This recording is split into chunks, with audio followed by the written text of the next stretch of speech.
family. Welcome viewers at home. In this short story, let's solve this subtraction problem. 83 minus 24. The ones column is on the right and the tens column is on the left. We start solving the subtraction problem by subtracting the numbers in the ones column. 3 minus 4.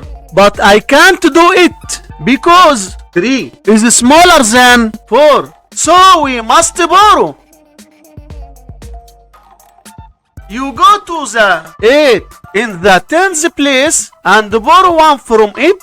So the 3 becomes 13 and 8 becomes 7. Now we have 13 minus 4, which equals 9. Write 9 in the ones place. Then go to the tens column. 7 minus 2 equals 5. Write 5 in the tens place. So 83 minus 24 equals 59. And this is our final answer to this problem. Thanks for watching. Like, subscribe, and stay updated.